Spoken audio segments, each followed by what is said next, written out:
धीरू भाई Ambani petrol pump पे तेल भरते थे, उनका पुराना मकान था, अभी वो उनका बेटा बेटी कहाँ रह रहा है?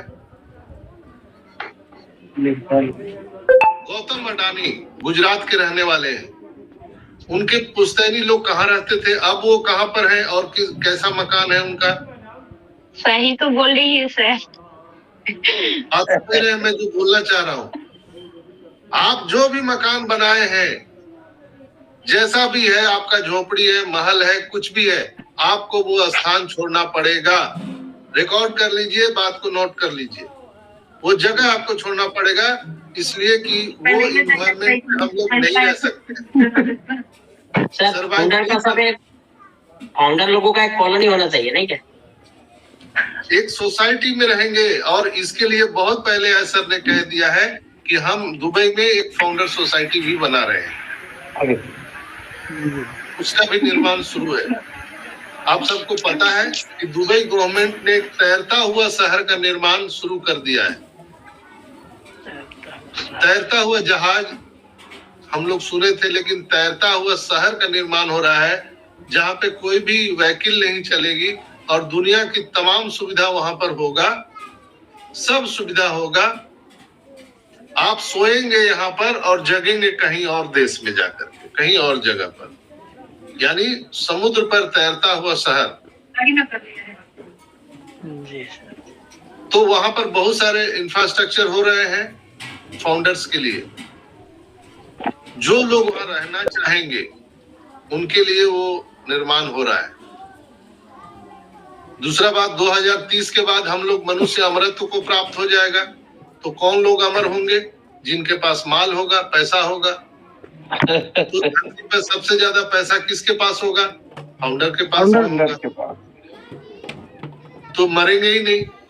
तो भाई, जब आप जहां पर आप जिस इन्वायरमेंट में आप रहते हैं, लोगों को जब आस पड़ोस को पता चल जाएगा कि शंकर प्रसाद जी के पास में माल आता है रोज 1 करोड़ रुपया, तो क्या होगा?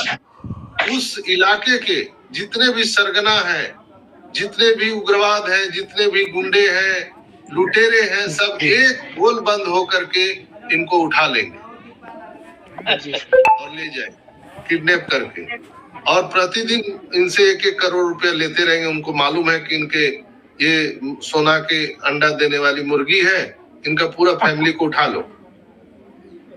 इसलिए वो वहां पे नहीं रह सकते हैं, उनके लिए अलग एक एनवायरनमेंट चाहिए, सिक्योरिटी चाहिए।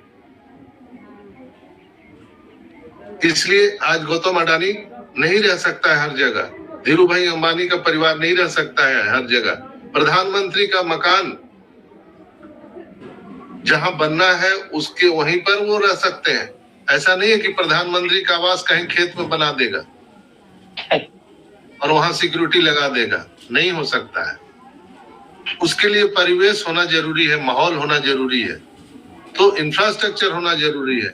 तो आप लोग जितने लोग भी अपना मकान बनाए हुए हैं, वो अब तक आपका जो लाइफ स्टाइल था, अब तक आपका जो जीवन था, उसके अनुसार आपने बनाया था।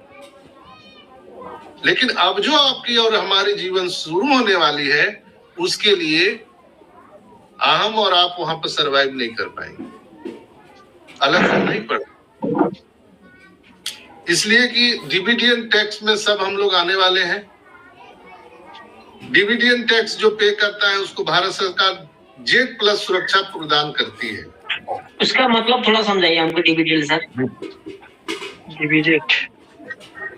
डिविडेंड आपको माने मतलब हम जीएसटी का क्या समझाएं? हाँ, बराबर। इनकम टैक्स जीएसटी जैसे लगता है, वैसे भारत सरकार का कॉर्पोरेट टैक्स होता है। कॉर्पोरेट टैक्स, जिसमें कॉर्पोरेट घराने के लोगों पर टैक्स वो लगाया जाता है। स्पेशल टैक्स जिसको बोलते हैं डिविडेंड टैक्स। आप अपने किसी आस पड़ोस जो चार्टेड अकाउंटेंट है, आप उनसे पूछ सकते हैं। वो भी नए लोग को पता नहीं है, जो पुराने जो घाघ लोग हैं, पुराने प्रैक्टिशनर हैं, उनको पता है सीए को डिविडेंड टैक्स क्या होता है। अच्छा, आपका एक लोअर कोर्ट का वकील सुप्रीम कोर्ट के कई बातों को समझ नहीं पाता है, इसलिए अच्छे वकील से आप पूछिएगा कि डिविडेंड टैक्स क्या होता है। डिविडेंड टैक्स पेयर जितने भी हिंदुस्तान के लोग हैं, उनको जेड प्लस सुरक्षा देना भारत सरकार की अनिवार्यता है। उनको देना ही पड़ेगा जेड प्लस सुरक्षा।